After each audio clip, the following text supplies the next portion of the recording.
The door to the Senate chamber was already open when I arrived. That was the first insult. They did not bother to make me wait, because waiting implies the other person matters. To the Velthari Empire, I did not matter.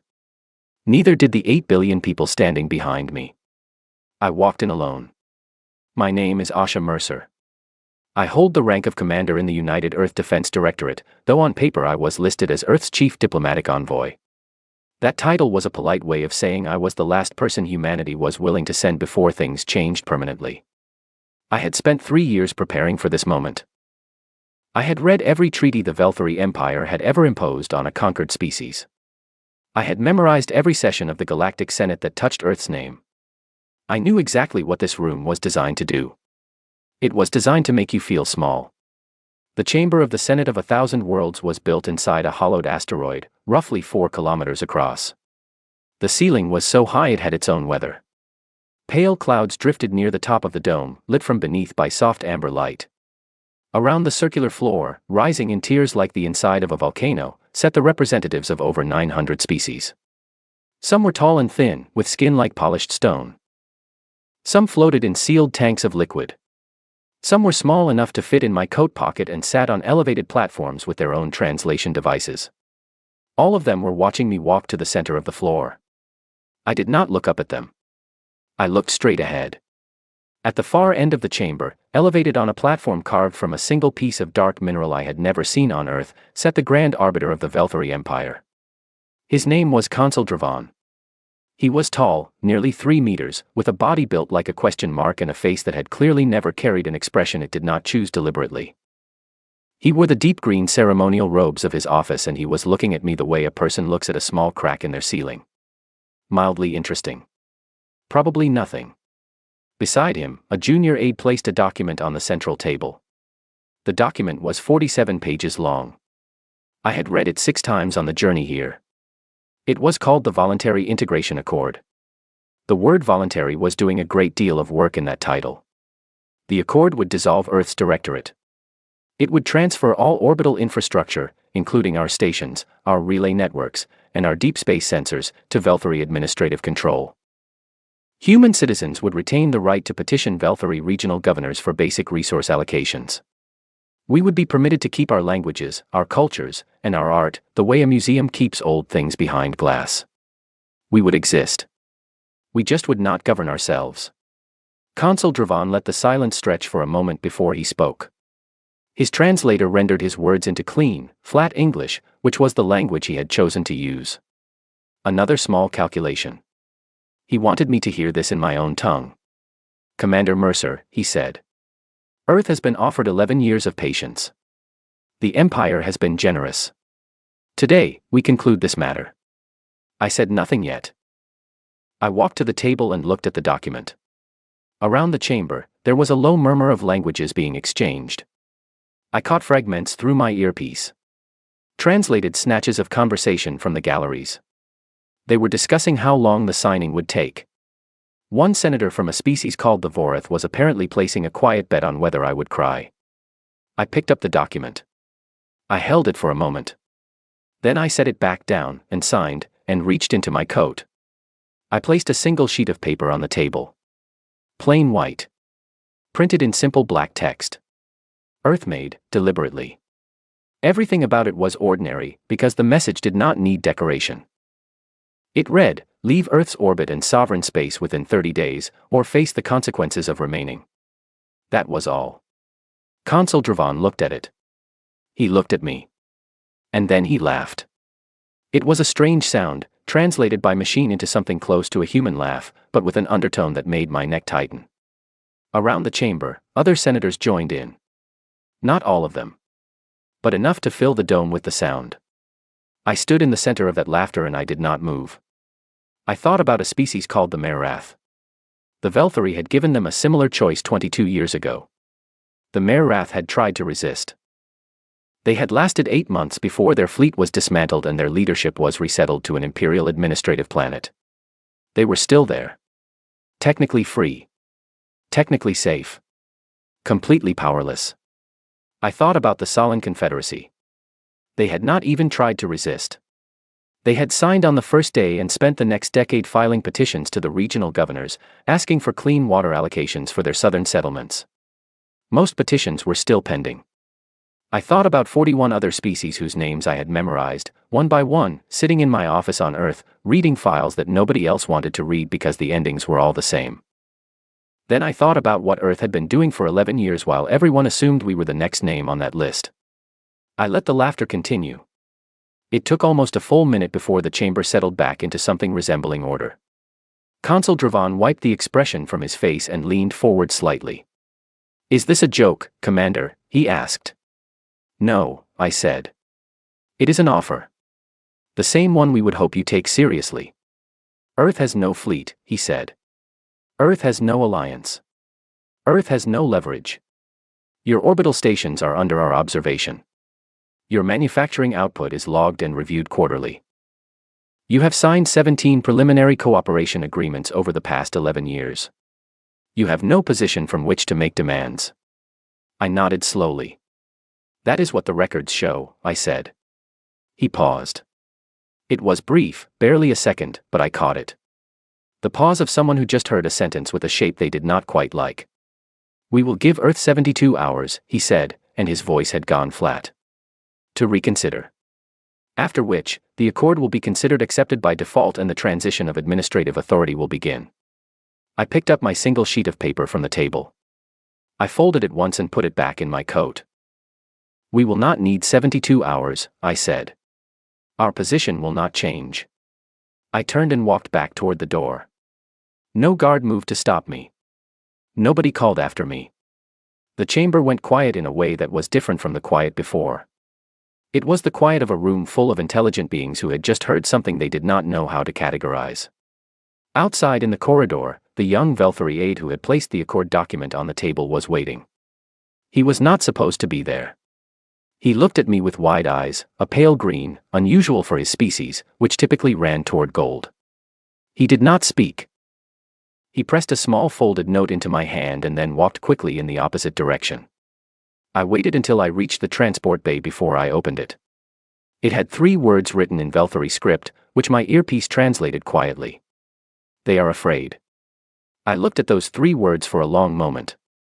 Then I put the note in my coat pocket, next to the paper with Earth's ultimatum, and I walked to my ship. I had 30 days. So did they. The question was never whether humanity was ready. The question was whether the Velthari Empire would believe it before they found out the hard way. I already knew the answer to that question. I had known it for years. But knowing something and watching it unfold are 2 entirely different things. My ship cleared the Senate Station's docking ring and turned toward open space. Through the forward viewport, I could see the faint blue smear of stars in the direction of home. Earth was 40 light-years away. It felt both very far and very close. I sat down in the pilot's seat, set the navigation to autopilot, and opened the encrypted channel back to the directorate. The confirmation signal blinked 3 times. Green. Everything was in motion. Whatever the Empire expected to happen next, it was not what was coming. And that, I had come to understand, was the only advantage humanity ever truly needed. The first thing I ever learned about the Velthari Empire was that they did not believe in secrets. This sounds like a strange thing to say about a civilization that ran an empire across 400 star systems. Empires, by their nature, keep secrets. They classify information, encrypt communications, and hide the machinery of their power behind layers of bureaucracy and ceremony. But the Velthari kept secrets from the species they ruled. Within their own ranks, among themselves, they believed that information was power and that power should be visible. They displayed their fleet numbers in public registries. They published their economic output in annual reports available to any species with access to the Imperial Archive. They announced their military movements in Senate sessions. They did this because they were confident. They did this because they wanted the species under their control to see exactly how large the gap was between what they had and what any resisting planet could hope to build. The message was simple: look at us. Look at what we have. Now look at yourself. Do not bother. For 11 years, every species in the galaxy looked at Earth and assumed we were receiving that message clearly. We were. We just had a different reaction to it than expected. My name is Asha Mercer, and I am going to tell you what humanity actually did while the Velthari Empire watched our supply manifests and reviewed our quarterly manufacturing reports and congratulated themselves on how thoroughly they had contained us. We listened. The first thing Director Paul Langford did when the Velthari established their observation protocols over Earth's orbital space was to hold a meeting. Not a public meeting. Not a Senate session or a global broadcast. A meeting in a converted basement beneath a civil engineering facility in northern Scotland, with 12 people who had been selected not for their rank but for their specific combination of skills and their demonstrated ability to keep their mouths closed. I was not at that meeting. I was 19 years old and studying aerospace engineering at a university in New Zealand, completely unaware that anything unusual was happening. But I was told about it later, in detail, by Director Langford himself, sitting in that same basement 11 years on, the week before I flew to the Senate station. He told me that the 12 people in that room had made 3 decisions that night. The first decision was that Earth would appear to comply. Every treaty, every cooperation agreement, every quarterly report would be submitted on time and in good faith. There would be no obvious resistance. No public declarations of defiance. The Velthari would see a planet that had accepted its situation and was slowly, quietly adjusting to life under observation. The second decision was that the real work would happen underground. Literally. The Velthari monitored Earth's orbital activity very closely. They had sensor arrays positioned around the planet that tracked energy output, manufacturing emissions, and launch signatures. They had access to our shipping logs and import records. They reviewed everything that went up and everything that came down. They did not, however, have sensors pointed at the ground. They had no instruments capable of reading through 30 meters of reinforced earth and stone. They had never developed such technology because it had never occurred to them that a species under observation would build downward instead of up. Within 8 months of the first observation protocols being established, construction began. Deep. Slow. Patient. Using equipment repurposed from legitimate mining operations, teams of engineers across 6 continents began excavating. The work was logged internally as geological survey projects, groundwater infrastructure, and seismic monitoring network expansions. All of it was real. The cover was built alongside the actual work, because the best deception is one that contains genuine truth. Over 11 years, humanity built 73 underground shipyards. 73. The smallest could produce 1 medium-class vessel every 14 months. The largest, located beneath the Canadian Shield in North America, could run 4 simultaneous construction lines. Power came from geothermal taps that had no surface signature the Velthari's orbital sensors could distinguish from natural geological activity. The ships were never launched from Earth. That would have triggered every alarm. Instead, they were built in sections, transported through underground rail systems to coastal access points, loaded onto submersible freight carriers, taken to deep ocean locations, and then carefully transferred through underwater launch platforms that broke the surface for less than 90 seconds per section, always in weather conditions that limited satellite visibility. It took years to develop the process. The first 3 test launches failed. 2 sections were lost. Nobody outside the program ever knew. The engineers adjusted, rebuilt, and tried again. This was the third thing Director Langford and his 12 people decided that night in the Scottish basement. They decided that failure was not a reason to stop. It was information. It told you what needed to change. That philosophy turned out to be the most important weapon humanity had. By the time I walked into the Galactic Senate chamber with a single sheet of paper, Earth had assembled a fleet of 711 warships in deep space, beyond the Velthari's standard patrol range, running on minimal power signatures, holding position in a formation that had been practiced in simulation for 2 years before any ship ever flew it for real. But the ships were only part of it. The second part was the drives. About 4 years into the occupation, a Velthari freighter suffered a navigation failure and requested emergency docking at one of Earth's orbital stations. This was not unusual. The station had repair facilities, and under the cooperation agreements, Earth was obligated to provide assistance to Imperial vessels in distress. The freighter was brought in, the crew was housed comfortably, and the repairs took 11 days. In those 11 days, a team of 9 engineers led by a woman named Dr. Claire Sutton worked in careful shifts around the clock. They did not touch the freighter's drive core. They did not remove any components. They scanned it.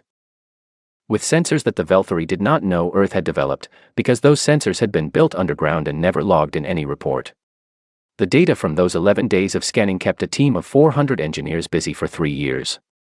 When they were finished, they understood the Velthary drive architecture better than most Velthary engineers did. And they had found something that the Empire had not.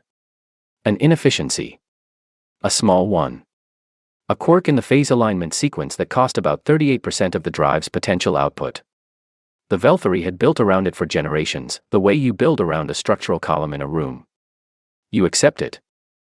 You design accordingly. You stop seeing it as a problem because it is simply how things are. Dr. Sutton's team did not accept it. They redesigned the sequence from the ground up. When they were finished, the drive configuration they produced was 42% more efficient than the standard Velthary model.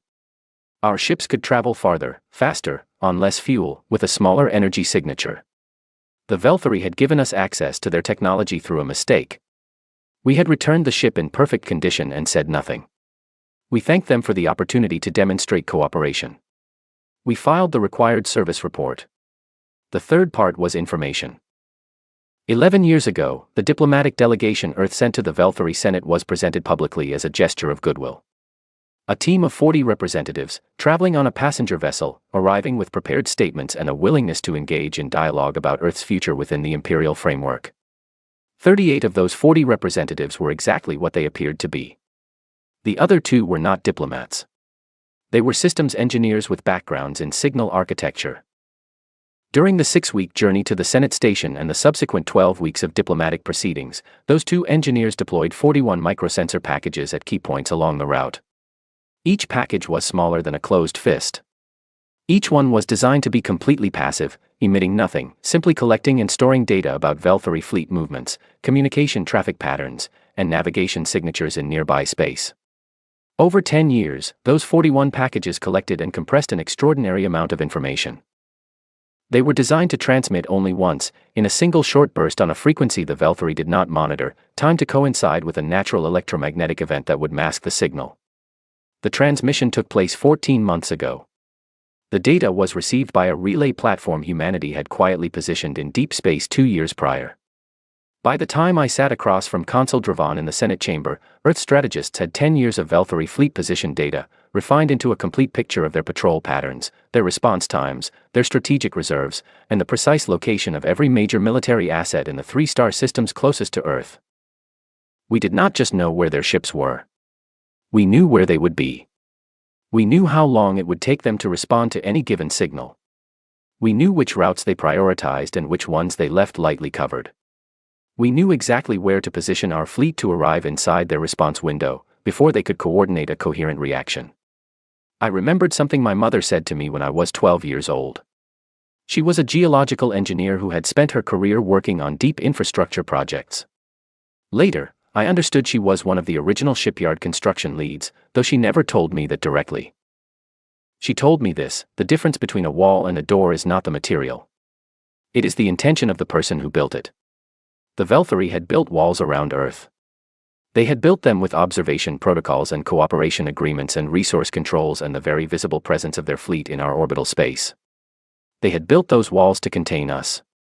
We had spent 11 years quietly installing the door. In the corridor outside the Senate chamber, when that young aide had pressed a note into my hand and disappeared, I had not been surprised. I had been briefed that there were individuals within the Empire's own structure who had concerns about the direction of imperial policy. Not rebels. Not spies. Simply people who had been watching for long enough to see something that made them uneasy. The note said 3 words. They are afraid. I thought about that note as my ship moved away from the Senate station. I turned it over in my mind, not for what it confirmed about the Velthary, but for what it meant about the next 30 days. Fear, in a powerful institution, does not always produce good decisions. Sometimes it produces desperate ones. Director Langford had warned me about this. He had said, they may comply, or they may escalate. Either outcome has been planned for. I trusted that. I trusted the years behind it. But trust and certainty are not the same thing. I had given the Empire 30 days to make a choice. I sat in my ship and I watched the stars and I thought about every engineer, every scientist, every soldier, every ordinary person who had worked in silence for 11 years so that this moment could exist. They had not done it for recognition. Most of them would never be known. The names of the people who built the shipyards and designed the drives and deployed the sensors would not appear in the histories. History would record the fleet and the ultimatum and the outcome. But I knew the real story. The real story was in the hands that built the tools. The real story was 11 years of people choosing, every single day, to believe that the work mattered even when nothing around them suggested it was working. That was what the Velthari had never measured. That was what their quarterly reports and their observation protocols could never capture. They had watched our output. They had never understood our intention. The navigation system chimed softly. We were approaching the first relay point. I would receive an update on fleet status in a few minutes. I closed my eyes briefly. Not to sleep. Just to hold the quiet for a moment before everything accelerated. In 30 days, the Empire would make its choice. And everything that happened next would follow from that. One way or the other. I was ready. We were all ready. We had been ready for a very long time. I was in the relay station common room when Admiral Daniel Holt's face appeared on the secure channel and told me the fleet was in position. He did not smile when he said it. Daniel was not a man who celebrated early. I had known him for 6 years, worked under his command for 4 of them, and in all that time I had seen him smile exactly twice. Once when his daughter was born, and once when a simulation we had run 17 times finally came together correctly in the 18th attempt. He was the kind of man who saved his satisfaction for the moment a thing was actually finished. All 711 confirmed, he said. Holding at designated coordinates. Power emissions minimal. Formation integrity at 100%. And the drone network? I asked. Deployed and calibrated. Every primary Velthari military asset in the 3 closest systems has a shadow on it. We have firing solutions ready on 412 targets. Not that we intend to use them. Not unless we have to, I said. He nodded. Not unless we have to. The relay station was a modest structure, officially listed as an astronomical research platform. It sat at the edge of the system, far enough from the Senate station to be unremarkable, close enough for me to receive updates in near real time. I had been here for 9 days since the Senate session, waiting. Watching the communications traffic from the Empire, which our sensor network monitored continuously. For the first 3 days after I walked out of the chamber, the Imperial communications traffic was what you might expect. Confused. Heavy. A lot of encrypted signals moving between the Senate station and the Velthari home system. A lot of traffic between regional commanders. The pattern looked like an institution trying to figure out how seriously to take something it had initially dismissed. On the 4th day, the traffic changed character. It became more organized. More directed. The scattered confusion tightened into something with a clear shape. That shape concerned me. I had sent my analysis to Director Langford and to Admiral Holt. Langford had responded with a single line, noted, "Stay the course." Holt had taken longer and sent a full tactical assessment. His conclusion matched mine. A faction within the Empire's military command was not preparing to withdraw. They were preparing to demonstrate that our ultimatum had consequences. Not for them. For us. I was still thinking about that assessment when the alert came in on day 12. 3 Velthari strike vessels had detached from the Senate station's military dock, running at high speed on a heading that matched Earth's orbital stations precisely. My hands were very still as I read the report. I had a discipline about stillness that I had learned over years, because stillness was something I could control when very little else was. I read the report twice. Then I opened the channel to Admiral Holt. "I see it," he said, before I could speak. "Can we intercept?" "Not without revealing the fleet's position early." "What is their estimated time to Earth's orbital space?" 19 hours at current speed."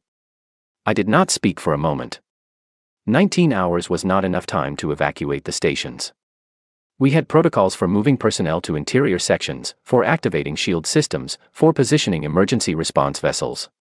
But the stations themselves could not be moved. "Daniel," I said. "What do you recommend?" He was quiet for a second. "I recommend we move the fleet to the Senate station now. Not as a threat. As a fact. Let them see it before those strike vessels reach Earth stations. Give them a chance to recall the ships. If they do not recall them, then we respond to whatever they do with measured precision. No wider engagement. Specific targets only. I thought about Director Langford's words. Both outcomes have been planned for. I thought about the 41 species in my files, every one of them waiting to see what happened to Earth. Do it, I said. Admiral Holt cut the channel. 4 minutes later, 711 human warships dropped out of low-power holding mode simultaneously and jumped to the coordinates we had calculated from 10 years of Velthari fleet movement data. The jump placed them in Velthari space, at a distance of 40,000 kilometers from the Senate station, in a formation that had been designed specifically to be seen clearly on every sensor array the station possessed. I switched to a live feed from one of our remote observation drones near the station. The formation held perfectly. 711 ships in concentric rings, outer to inner, each ring angled slightly to maximize visual impact on long-range sensors. Not aggressive. Not pointed at the station. Simply present. Simply visible. Simply there in a place that was supposed to be impossible for Earth to reach. The Senate station's active sensor array lit up like a struck bell. I could read the response signatures from my feed. They were scanning. Counting. Scanning again, because the number did not match anything in their models of what Earth could possibly have. I switched to the Senate communications channel, which our network could monitor in real time. The chamber was in session. It had apparently been in emergency session for the past 4 days. I did not have audio for the first 6 seconds after the fleet appeared on their sensors. Then the translator in my earpiece caught up with the incoming signal and I heard the chamber. It was not composed. There were dozens of voices overlapping, speaking over each other in multiple languages that the translation system was working hard to parse. I caught fragments. The words impossible and not in the registry and where did they come from and checked the coordinates again came through clearly in different languages from different representatives. I let it run for 90 seconds. Then I opened the direct channel to the Senate chamber that I had been given as Earth's accredited envoy. Consul Dravan, I said. The chamber went quiet so fast it was almost physical. This is Commander Mercer. I wanted to make you aware that Earth's fleet is now in position. I would also like to make you aware that 3 of your strike vessels are currently on a course toward Earth's civilian orbital stations. I am asking, respectfully, that you recall those ships. Silence. Then Dravan's voice, flatter than I had ever heard it. How? It was not really a question. The word just came out of him. You studied what we were, I said. We studied what we could become. Another silence. Longer. Those vessels, he said slowly, are operating under orders from the military directorate. Not from my office. I understand that, I said. Recall them anyway. There was a sound in the background of the channel. Something being moved, or dropped. Then Dravan's voice came back, and underneath the flatness there was something else now. Something I had not heard from him before. If I issue the recall, it will be seen as a concession, he said. It will be seen as a decision, I said. There is a difference. Another pause. The longest yet. I watched the drone feed. The fleet held formation. Not one ship had moved. Not one weapon had powered up. We were simply there, enormous and patient, a fact that the Senate station sensors could not unsee. The ships, Dravan said quietly, will be recalled. I heard the order go out on a secondary channel. Authentication codes, command sequence, directional transmission. 14 minutes later, the 3 strike vessels altered course. They did not return to the station. They held at a neutral distance, as if their commanders were not yet ready to fully accept what had just happened. That was fine. Partial movement was still movement. In the Senate chamber, the noise had changed from chaos to something more controlled. Representatives were conferring with each other. The initial shock had passed and now the calculation was beginning. Every species in the chamber was recalibrating their understanding of Earth, adjusting a model they had built over 11 years based on information that was no longer accurate. That recalibration was important. It was not just about the Velthari. It was about every species watching. I had thought about this a great deal over the years. The Velthari's greatest tool was not their fleet or their resources. It was the belief of every species under their control that resistance was impossible. That belief was self-sustaining. If you could not imagine a way out, you stopped looking for one. If you stopped looking, you confirmed the Empire's model of you and the cycle continued. Watching 711 human ships appear where no ships from a controlled planet had ever appeared before, the species in that chamber were not just seeing Earth's fleet. They were seeing a crack in something they had believed was solid. I did not have time to think about the full weight of that. The situation was still unresolved. The fleet was visible, but the Velthari Military Directorate was a separate power center from the Senate, and they had their own communications channels and their own chain of command, and they had not been the ones who recalled those strike vessels. Dravan was the Senate. The Senate and the Military Directorate had not always agreed. That was a problem for the next 36 hours. But for this moment, looking at the feed, watching the formation hold, watching the strike vessels sit at a neutral distance without continuing their course toward Earth, I allowed myself one quiet thought. It was working. Not finished. Not won. But working. The fleet had not fired a single weapon. We had shown up, held still, and asked a question with our presence that the Empire could not easily answer. That was the plan.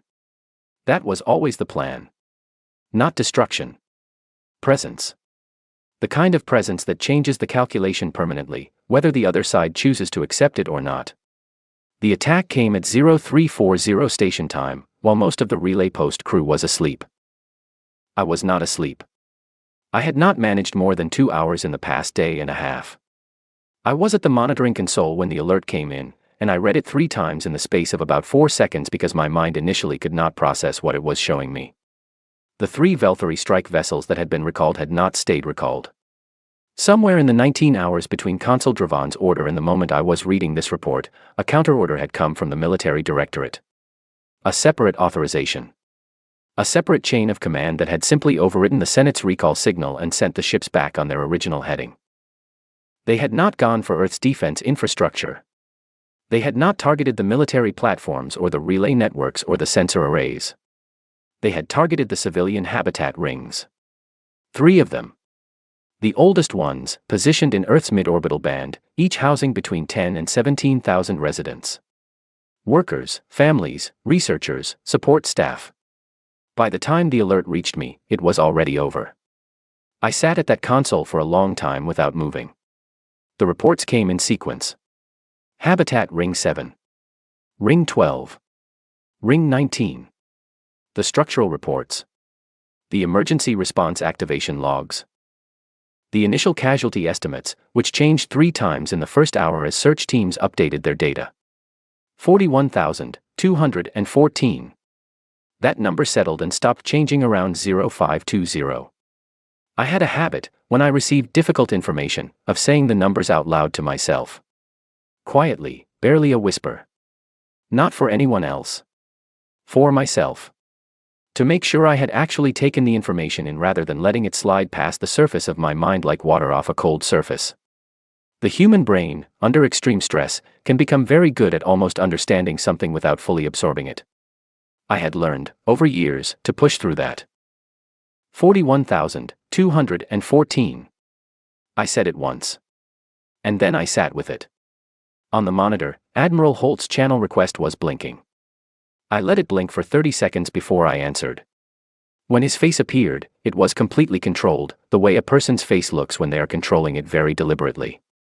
"You have seen the casualty report," he said. "Yes. I am waiting for your instruction." Around the fleet, I knew, every commander was waiting for the same thing. In situations like this, waiting can feel like inaction. It is not. Waiting in a moment of extreme emotion, when every instinct is telling you to respond immediately, is one of the hardest and most important things a military force can do. It is the difference between a response and a reaction. A reaction follows emotion. A response follows strategy. Director Langford had been very clear on this point in our final briefing. He had said, if they strike civilians, and they may, your first task is not to act. Your first task is to not act incorrectly. I breathed in. I breathed out. "Daniel," I said. "The military directorate gave that order without Senate authorization. Is that confirmed?" "Confirmed. We intercepted the command chain. It originated from Fleet Commander Vale directly. Dravan's office was not in the loop. So the Senate and the military directorate are no longer operating as a single voice. It appears so." That was significant. Not immediately comforting, but significant. The Empire's internal coherence was fracturing. The military wing had decided to act unilaterally because they believed the Senate's approach was too cautious. They believed a demonstration of force against civilian targets would collapse Earth's resolve the way it had collapsed others before us. They were not entirely wrong about the history. Several species in the Imperial Registry had capitulated specifically after civilian station strikes. The loss of life had been devastating, and the immediate concern for surviving populations had outweighed the longer-term strategy. The military directorate had run the calculation on Earth using the same model they had used every time before. The model was wrong. Not because humans do not feel loss. We feel it deeply. The 41,000 names on that report were not an abstraction to me. They were people who had woken up that morning with plans. People who had eaten breakfast, sent messages to family members on the surface, argued about small things, looked out their habitat viewports at the familiar curve of Earth below them. They had lives that were full and ordinary and specific, and now they were gone, and the specific weight of that was real and heavy, and I was carrying it. But the military directorate had assumed that weight would produce paralysis. They had assumed it would produce the kind of grief that turns inward and makes a people desperate to stop the pain by accepting whatever terms ended the crisis. They did not understand something fundamental about the way humans respond to loss of this kind. We do not become less determined. We become more precise. Daniel, I said. Execute Response Protocol 4. Logistics only. No military personnel facilities. No habitat structures. No ships currently in port. Infrastructure only. He nodded once. Confirmed.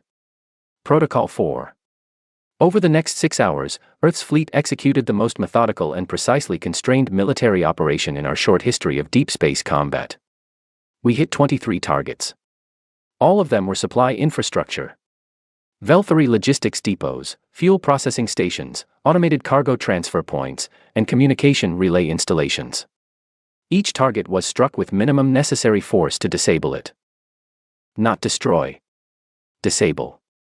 The Velthary military machine went deaf and hungry in 6 hours without a single crew member on either side being harmed by our action. We hit exactly what we said we would hit and nothing else. This was as important as hitting anything at all. Because the species in the Galactic Senate were watching. The species in the Empire's outer territories were watching.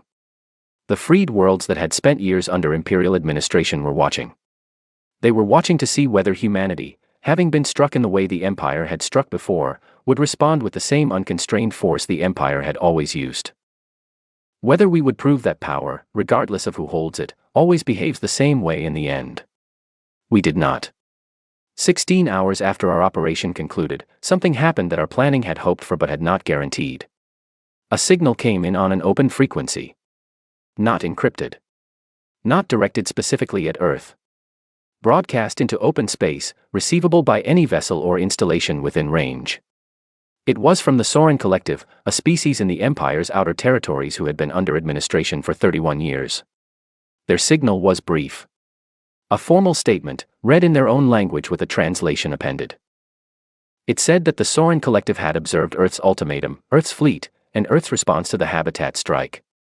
It said that the Soren Collective wished it to be formally noted that they considered Earth's actions proportionate and Earth's position legitimate. It said that they were filing a formal grievance against the Imperial Military Directorate for the civilian station strike and requesting that the Galactic Senate investigate. 2 hours later, a second signal came in. Different species. Same open frequency. Then a third. By the end of the day, 11 separate outer territory species had broadcast similar statements. Not declarations of alliance with Earth specifically. Not requests for military protection. Simply formal, public statements that they were watching and that they wanted the record to show where they stood. I had not known this was going to happen. Director Langford had thought it was possible. He had told me about the quiet work that had been going on alongside the shipyard construction and the sensor deployment and the drive research.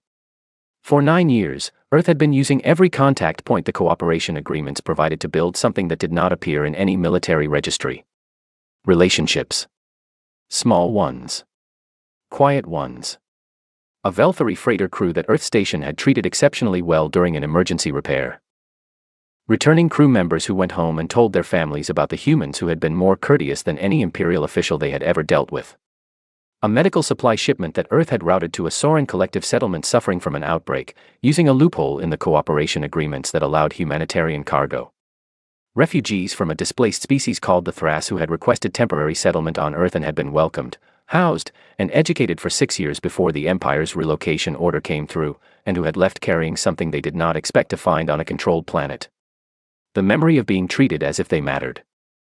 None of that appeared in our fleet strength calculations. None of it showed up in the sensor data or the drive efficiency numbers. But it was there. It had been building for years. And now, when the Velthari Military Directorate had done the one thing most likely to harden every watching species against them, all of that quiet work was producing visible results. Consul Dravan requested a direct channel to me at 1830 station time. I accepted it immediately. He looked different. Not physically. The tall, composed figure in ceremonial robes was the same. But there was something behind his eyes that had not been there in the Senate chamber when he was laughing at my piece of paper. Something that I recognized, because I had seen it in human faces during difficult negotiations. He was calculating survival. Not personal survival. Institutional survival. He was trying to figure out whether the structure he had spent his career serving still had a viable future. "Commander Mercer," he said. "I want to ask you a direct question." "Go ahead."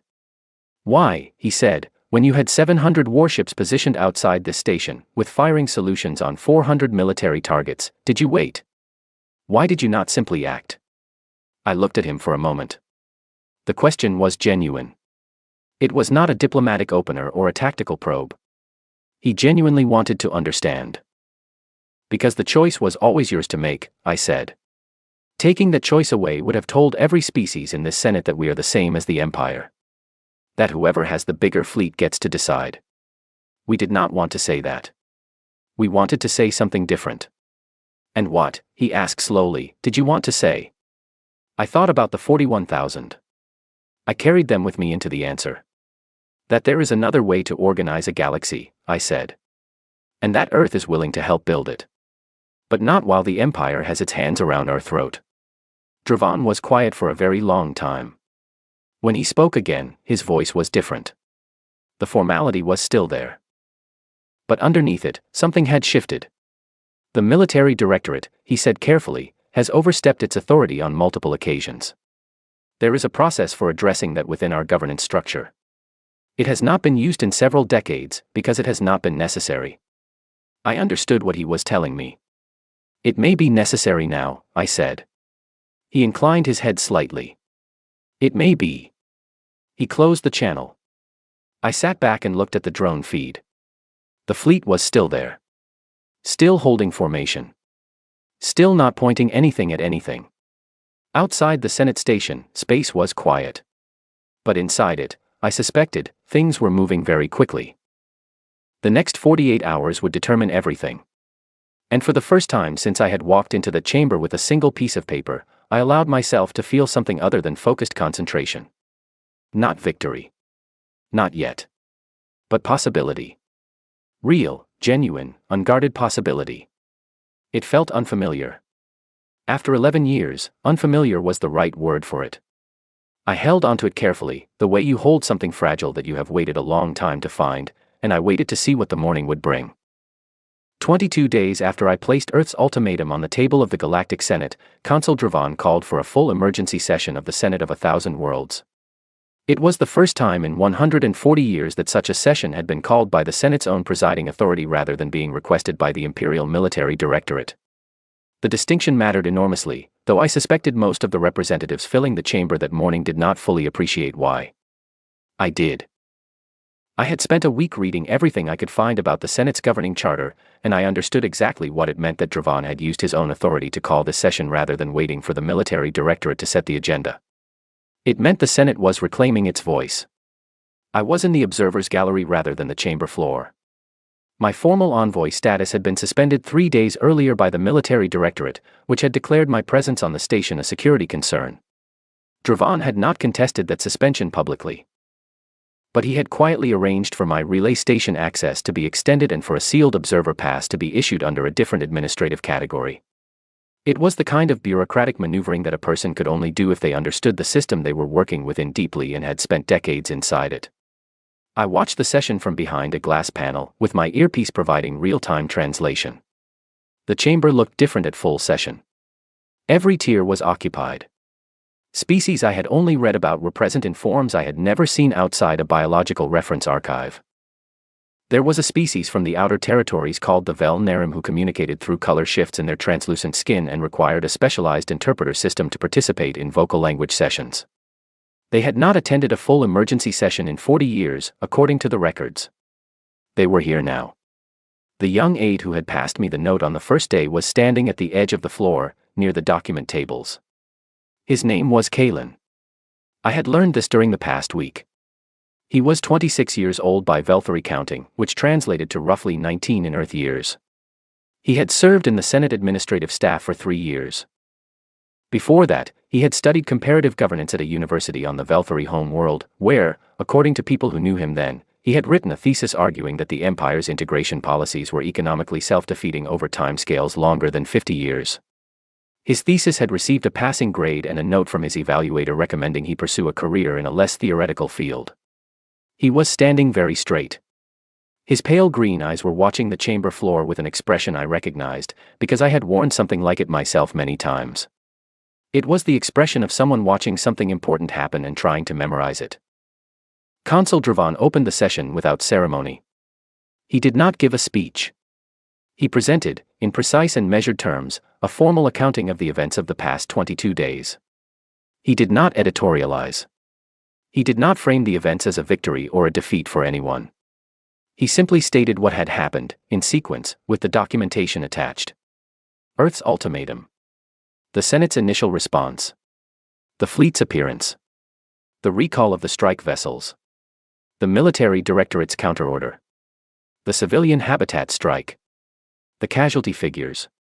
Earth's response operation and its specific scope. The outer territory statements. The internal governance process he had initiated regarding the military directorate's unauthorized actions. It took 40 minutes to read into the record. The chamber was completely quiet for all of it. When he finished, he opened the floor for representative statements. What followed was 4 hours of debate that I could not have scripted if I had tried. Species that had not spoken out in Senate session in years were speaking. Not all of them in Earth's favor. Several representatives made pointed arguments that Earth's fleet deployment was itself an act of aggression, that a planet under integration protocols had violated its cooperation agreements by concealing military construction, and that regardless of the circumstances, the principle of imperial authority needed to be upheld or the entire framework of interstellar governance would unravel. These were not bad arguments. I listened to them carefully and I took them seriously, because easy dismissal of an opponent's best points is how you fail to understand them. But then other voices came forward. A representative from the Soren Collective spoke for 12 minutes about 31 years of governance under imperial administration. She did not speak angrily. She spoke with the particular patience of someone who had been waiting a very long time for a room to be ready to listen. She described what resource allocation petitions looked like in practice.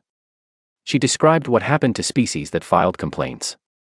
She described the way that integration, over decades, did not simply change how a species was governed but changed how they thought about themselves.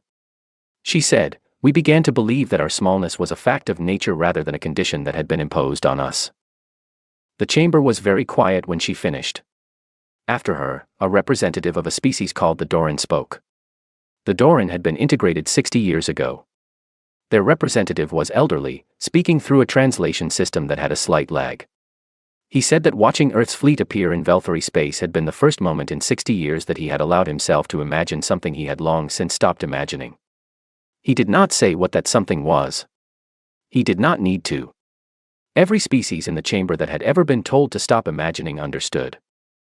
Admiral Holt updated me during a brief recess that the fleet was maintaining position and that there had been no new movement from any Velthary military assets.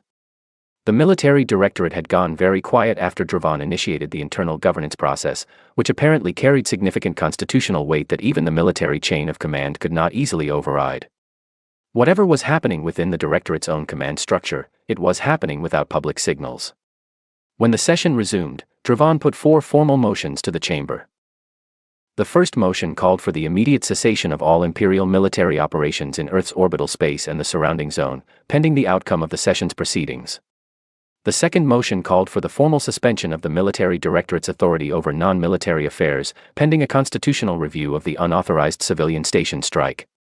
The third motion called for the establishment of a special committee to review the terms of all current integration accords with outer territory species, with particular attention to resource allocation processes and petition review timelines. The fourth motion called for the convening of a full charter convention to discuss, for the first time in the Senate's history, the structure of representation in interstellar governance. The voting took 2 hours. Not because the votes were close on all four. Some were not close at all. The first motion passed by a margin that surprised even me. The fourth motion was the most contested and passed by a narrow but clear majority. When Dravon announced the final result of the fourth vote, the chamber made a sound I had not heard from it before. It was not applause, exactly. Different species expressed things differently. But there was a collective shift in the room, a change in energy, that registered even through the glass of the observers' panel. I sat still for a moment with my hands in my lap and my eyes on the chamber floor. Director Langford had told me, in our last conversation before I flew to the Senate station, the best outcome is not the one where we win. The best outcome is the one where winning means something different to everyone afterward. I thought he might be satisfied with today. After the session concluded, Kalen found me in the corridor outside the observers' gallery. He had clearly been waiting for me to come out. He was holding a data tablet and he looked like someone who had made a decision about something and was not entirely sure it was correct. "Commander Mercer," he said. "I wanted to speak with you, if you have a moment." "I have time," I said. He fell into step beside me as I walked toward the transport bay. "I wanted to apologize," he said. "For the note. It was improper for someone in my position to pass information to a foreign envoy." "The information was 3 words," I said. "And it was accurate." "It was still improper." He paused. "But I believed it was more important for you to know than for me to maintain propriety." "Why?" I asked. Not to challenge him. I genuinely wanted to hear his answer. He was quiet for a moment. "Because I wrote a thesis at university," he said, arguing that the Empire's policies were unsustainable over long time scales. "And I had spent 3 years in this building watching decisions be made that confirmed everything I had written, and nobody in a position to act was acting on it." "And you thought I might," I said. "I thought you already were," he corrected me. "I just wanted to make sure you knew the information was useful to someone on our side." Our side. It was an interesting phrase from a Velthari Senate aide. I stopped walking. "Kalen," I said. He looked slightly startled that I knew his name, but recovered quickly. "The charter convention that was voted on today will need representatives from across the Senate's member species, including species that have not traditionally had strong voices in how this body operates." I looked at him steadily. "It will also need people who understand the existing governance structures well enough to identify where they need to change and how to make those changes in ways that actually hold." He was looking at me carefully. "I understand the existing structures," he said slowly. "I know," I said. "I read your thesis. Our intelligence team forwarded it to me 2 weeks ago." He stared at me. "You read my thesis? The governance section specifically?" The part about petition review timelines was very well argued. He was quiet for a long moment. Then, to his credit, he did not try to downplay it or make a modest objection. He simply said, "What are you suggesting?" "I am suggesting that when the special committee for the Charter Convention is formed, Earth will be nominating representatives. And that Earth would like one of those representatives to be someone with deep knowledge of this institution who also has a demonstrated commitment to the principle that governance should serve the people it governs." I paused. That person would need to be willing to work alongside representatives from many different species, including humans, for what will likely be several years. He was very still. "I am Velthari." "I know," I said. "That is precisely why it matters that you do it." He looked at me for a long moment. Then he looked at the floor. Then back at me. "I would need to resign my current position." "Yes," I said. "You would." He nodded slowly, as if confirming something to himself that he had already known. "I will think about it." "Take the time you need," I said. I left him in the corridor and continued to the transport bay. The shuttle that would take me back to the relay station was already prepped. I boarded, settled into the seat, and looked out the viewport as the Senate station grew smaller behind me. Admiral Holt's channel connected automatically once I was clear of the station's communication shadow. The session results have been confirmed across the fleet, he said. Commanders are awaiting final orders regarding position. Begin the withdrawal to the agreed boundary, I said. Not full withdrawal. Agreed boundary only, as per the ceasefire terms. Confirmed. And the drone network. Maintain it. Not as a threat. As a record. If anyone has questions about what happens in Valkyrie space over the next 6 months, we want the answers to be available. He nodded. Understood. Daniel, I said. When this is over, take some time. You have earned it. He looked at me. And then, for the second time in the 6 years I had known him, he smiled. It was brief and genuine and it suited him. When it is over, he said. Not yet. Not yet, I agreed. The shuttle moved away from the station. Through the viewport, the fleet was visible at the edge of my visual range. 711 ships, beginning to shift from their holding formation toward the boundary coordinates. Moving with the same precision they had held for 3 weeks. They had not fired a weapon in anger. We had conducted one specific operation, against specific targets, with specific constraints. 23 infrastructure targets. 0 crew casualties. And the Empire, the organization that had maintained control over 400 star systems for 200 years through the simple projection of overwhelming force and the certainty that resistance was impossible, was now holding a charter convention. Because a planet they had never taken seriously had spent 11 years becoming something they could not dismiss. I leaned back in my seat and closed my eyes. 41,214. I said the number one more time, quietly, to myself. I would always say it.